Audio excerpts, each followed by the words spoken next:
O Jornal da Rede Alesp conversa agora com o Dirceu Rodrigues, que é diretor de comunicação. Ele nos fala sobre os 12 anos da Lei Seca. Bom dia, Dirceu. Seja bem-vindo. Boa tarde já, né? Aqui é o nosso Jornal da Rede Alesp. Meio-dia e 19 já, Carol. Já estamos à tarde já. Boa tarde, Jornal da Alesp.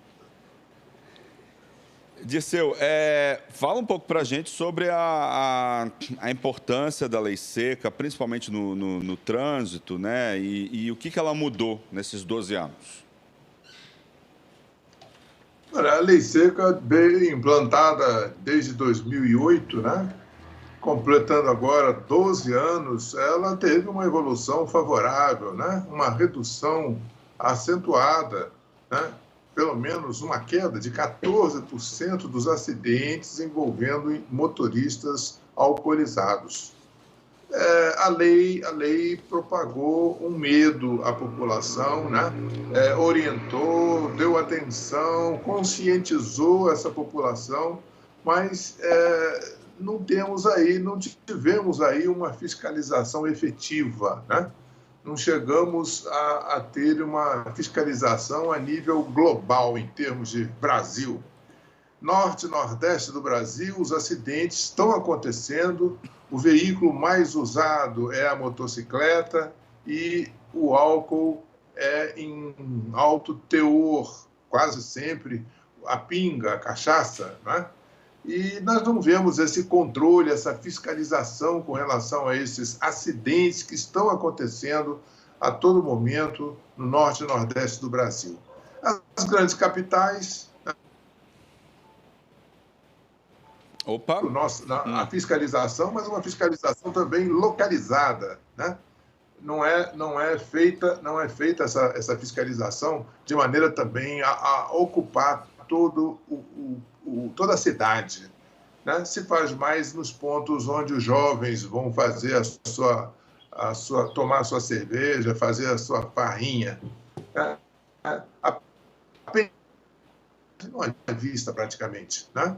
Os grandes pontos são os pontos de maior riqueza, vamos chamar assim, nas cidades. Então, se nós tivéssemos uma fiscalização mais efetiva, eu acho que nós teríamos uma redução, acho que absoluta ou total, né, dos acidentes envolvendo motoristas alcoolizados. Perfeito. E, Dirceu, como diretor de comunicação aí da Abramet, né, que é a Associação Brasileira de Medicina de Tráfego, como foi a participação de vocês na elaboração dessa lei na época? Olha, por incrível que pareça, a lei saiu de uma diretriz da Abramet. A Abramet fez uma diretriz, o deputado Hugo Leal aceitou a nossa proposição, a nossa diretriz, levou para o Congresso, fez um projeto de lei e conseguiu aprovar esse projeto de lei na Câmara, desde 2008. Houve uns inteirinhos, umas modificações, porque a Abramet sempre preconizou o álcool zero, né? Nós não poderíamos ter uma medida. Por quê? Porque homem, mulher, né? Indivíduo obeso, indivíduo que tem alguma patologia, a ação do álcool é diferente em cada organismo. Então, nós não poderíamos ter um valor, né? Então, sempre falamos em zero. E essas modificações foram acontecendo até que chegamos ao álcool zero, né? Hoje nós estamos vendo aí o controle desse álcool zero, mostrando aí 0,05, é uma reserva, vamos chamar assim, de 0,05 a 0,34, o sujeito já cometendo uma transgressão disciplinar no trânsito, um problema administrativo que ele está gerando. E se passar desse 0,34, aí ele já está cometendo crime, né? Um crime de trânsito. Então, nós ficamos muito satisfeitos. O deputado, agora, recentemente, o deputado fez uma exposição oral sobre os 12 anos da lei e falou muito sobre a Abramet. Mostrou de onde veio a ideia de se controlar esses acidentes com álcool. E nós, logicamente, muito satisfeitos com a resolução, com a evolução da diretriz e com o projeto de lei que veio a ser aprovado. Então, com isso, nós estamos prevenindo, né? Nós estamos preservando vidas, e é a intenção da Associação Brasileira de Medicina de Tráfego, é impedir que esse sujeito perca a vida porque saiu à porta de casa. E um carro desgovernado, dirigido por um indivíduo alcoolizado, veio e matou aquele indivíduo, ou atropelou e causou lesões definitivas, transformou aquele indivíduo que era sadio num cadeirante, ou no indivíduo no leito hospitalar ou no leito domiciliar. Quantas vidas, né, quantas mortes nós evitamos nesses 12 anos de lei seca? Dá para ter um levantamento disso? Como que eram as estatísticas antes e como que são as estatísticas hoje com a lei seca? Estima-se que 40 mil vidas foram poupadas nesse período de 2008 a 2016.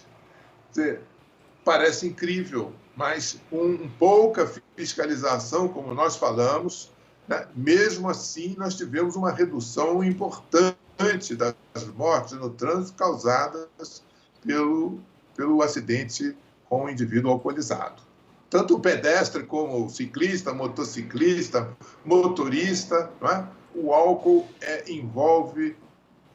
prejudica e muito a mobilidade do ser humano. Nós ficamos transformados com esse álcool, e ele nos traz problemas na área cognitiva, que é na atenção, concentração, raciocínio, vigília. Também na parte motora, nós temos retardo nas nossas respostas quando estamos sob efeito do álcool ou mesmo de uma substância psicoativa. E ainda a função sensório-perceptiva, que é a sensibilidade tátil, a visão, a audição, fica tudo alterado. E, logicamente, não temos coordenação, não temos condição de conduzir o nosso corpo como pedestre, como ciclista, motociclista ou motorista. E, doutor Dirceu, o que ainda precisa ser feito, né, para conscientizar os motoristas, né, do perigo de se dirigir alcoolizado? Porque a gente, apesar da lei, ainda tem muitas pessoas que bebem e vão para a direção, né? Como a gente pode evitar isso, no caso, alguma tratativa nessa lei, algum incremento? Como você acredita? Mais propagandas, né? Talvez, Luciano? Complementando sua pergunta, claro, né, Carol? Quais são os avanços aí?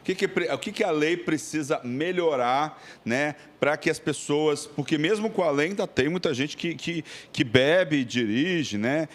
O que precisa ser melhorado aí para os próximos anos em relação à lei seca? Olha, nós estimamos que 13% da população de motoristas sejam dependentes químicos do álcool. E são motoristas. E o dependente químico não é aquele que toma a cervejinha lá no barzinho na Zona Sul de São Paulo. O dependente químico é aquele que bebe de manhã, de tarde, de noite.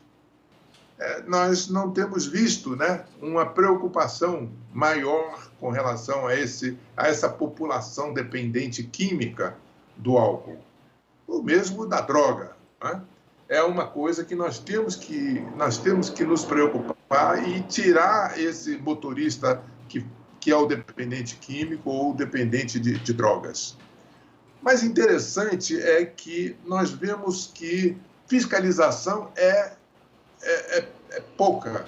Não temos recursos humanos para fazer essa fiscalização.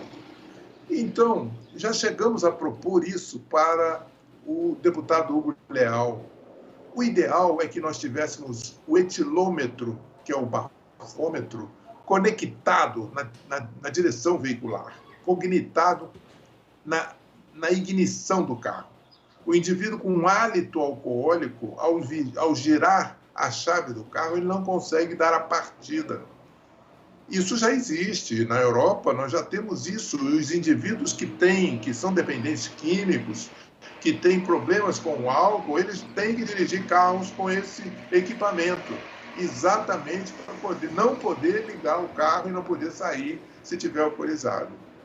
Aí se fala, não, mas se o sujeito, alguém, né, ligar o carro para ele que não bebeu, ele entra no carro e vai embora. Não, mas no caminho, ao sentir a maquininha, o etilômetro, percebendo o hálito alcoólico, vai desconectar essa ligação, esse carro vai cair a ignição dele e, logicamente, que o carro vai parar. Então, nós teríamos uma maneira de fazer um controle efetivo em todo o país, em todos os veículos. Seria uma proteção coletiva da população com relação ao uso do álcool.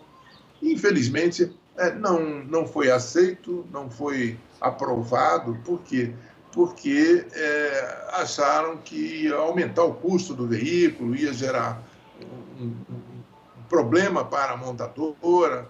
Mas não geraria nada. O custo seria baratíssimo e nós teríamos um controle maior, né, da nossa população, já que não temos recursos humanos ou equipamentos, etilômetros, bafômetros, para estar de boca em boca para 70, 80 milhões de motoristas, né, para nós fazermos essa fiscalização. Então, acho que seria uma coisa que, para o futuro, seria muito interessante a implantação desse sistema. Tá certo, eu gostaria de agradecer, então, ao Dirceu Rodrigues. Muito obrigado pelos esclarecimentos aí, falando sobre um assunto muito importante, que são os 12 anos da Lei Seca. Obrigada, Dirceu. Oi, então, obrigado, nada. Não estamos às ordens. A Abramet, a Associação Brasileira de Medicina de Tráfego, se dispõe a participar efetivamente dos programas, das reportagens da Alesp. Muito obrigado. Uma boa tarde para todos. Tá certo, muito obrigado.